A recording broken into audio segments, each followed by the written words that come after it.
বিসমিল্লাহির রহমানির রহিম। আসসালামু আলাইকুম। আমি Ferdousi Jahan, lecturer geography and environment, doctor Abdul Mannan মহিলা কলেজ, কটিয়াদি, কিশোরগঞ্জ। একাদশ ও দ্বাদশ শ্রেণীর শিক্ষার্থীবৃন্দ, আমি আজ আলোচনা করব ভূগোল প্রথম পত্র তৃতীয় অধ্যায় সুনামি সম্পর্কে। শিক্ষার্থীরা, সুনামি হচ্ছে একটি জাপানি শব্দ। সুনামি দুটি শব্দের সমন্বয়ে গঠিত, যেমন সু এবং নামি। সু অর্থ হচ্ছে বন্দর আর নামি অর্থ হচ্ছে ঢেউ। সুতরাং সুনামি অর্থ হচ্ছে বন্দরের ঢেউ। আবার জাপানি ভাষায় এর অর্থ হলো পোতাশ্রয়ের ঢেউ। শিক্ষার্থীরা, পোতাশ্রয় মানে হচ্ছে, পোত মানে হচ্ছে জাহাজ, আর আশ্রয় তো বুঝোই, যেখানে সামুদ্রিক জাহাজগুলি আশ্রয় গ্রহণ করে সেটাই হচ্ছে পোতাশ্রয়। তো জাপানি ভাষায় সুনামি হচ্ছে পোতাশ্রয়ের ঢেউ। সুনামির ঢেউ সমুদ্রের স্বাভাবিক ঢেউয়ের মতো নয়। এটি সাধারণ ঢেউয়ের চেয়ে অনেক বিশাল আকৃতির, অতি দ্রুত ফুঁসে ফুলে ওঠা জোয়ারের মতো, যা উপকূল ও পার্শ্ববর্তী এলাকায় জলোচ্ছ্বাসের সৃষ্টি করে।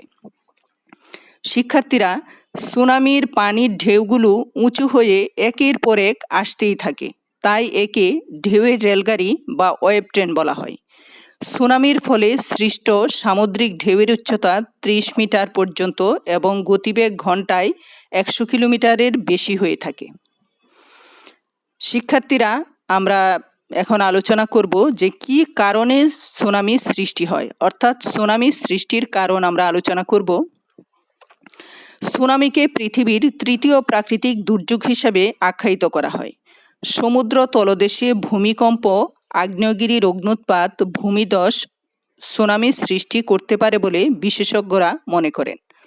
হঠাৎ সমুদ্র পৃষ্ঠ থেকে বিশাল আকৃতির জলরাশি সরে যাওয়া সুনামির অন্যতম কারণ, এবং সাধারণত মধ্যাকর্ষণ শক্তি দ্বারা পানি আরও ফুলে উঠে লক্ষ লক্ষ টনের বিশাল ঢেউ তৈরি করে।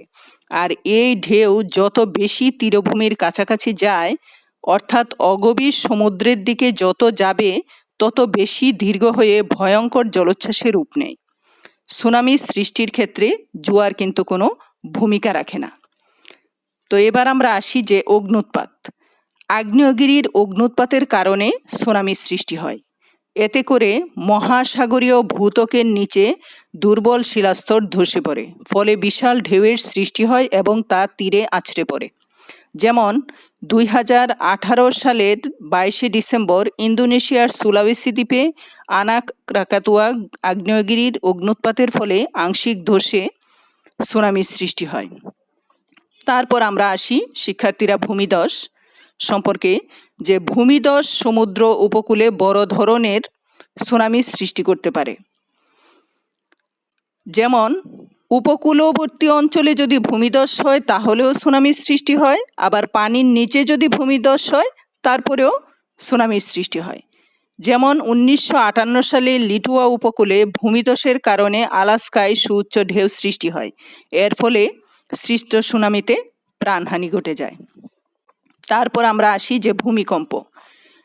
পাত সঞ্চালনের কারণে সৃষ্ট ভূমিকম্প সুনামির জন্য দায়ী। শিক্ষার্থীরা, আমরা জানি যে পাত সঞ্চালন ভূমিকম্পের একটি উল্লেখযোগ্য কারণ, আর এই কারণে কিন্তু সুনামিরও সৃষ্টি হয়।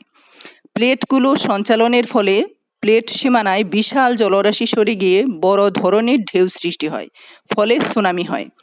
যেমন 1946 সালে রিক্টার স্কেলে 7.8 মাত্রার ভূমিকম্প হলে অ্যালৌসিয়ান দ্বীপপুঞ্জ ও আলাস্কায় সুনামি সংঘটিত হয়। শিক্ষার্থীরা, এখন আমরা আসব যে সুনামির ফলাফল সম্পর্কে। আমরা আগ্নেয়গিরির অগ্ন্যুৎপাত এবং ভূমিকম্পের যেমন কিছু সুফল কুফল আমরা দেখেছি, কিন্তু সুনামির ক্ষেত্রে সুফলের কোনো কিছু কিন্তু লক্ষ্য করা যায় না, যা আছে সব ক্ষয়ক্ষতি। যেমন সমুদ্র উপকূলবর্তী এলাকায় সুনামি দ্বারা ক্ষয়ক্ষতি অনেক বেশি হয়ে থাকে। সাধারণত দেখা যায় যে সুনামির সুউচ্চ ঢেউ যখন উপকূলে আছড়ে পড়ে, তখন উপকূলের শহর জনপদ ব্যাপক ক্ষয়ক্ষতি হয়, জনপদ প্রায় নিশ্চিহ্ন হয়ে যায় এবং জানমালের ব্যাপক ক্ষতি হয়ে থাকে।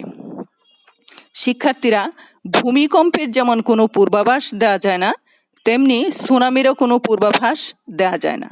আর যেহেতু পূর্বাভাস ছাড়াই এত বড় ধরনের প্রাকৃতিক দুর্যোগ সংঘটিত হয়, সুতরাং এর ক্ষয়ক্ষতির পরিমাণও অনেক বেশি, কারণ মানুষ ইচ্ছা করলেই তার কোনো সম্পদ বা জানমাল রক্ষা করতে পারে না। আজ এ পর্যন্তই শিক্ষার্থীরা, ধন্যবাদ সবাইকে।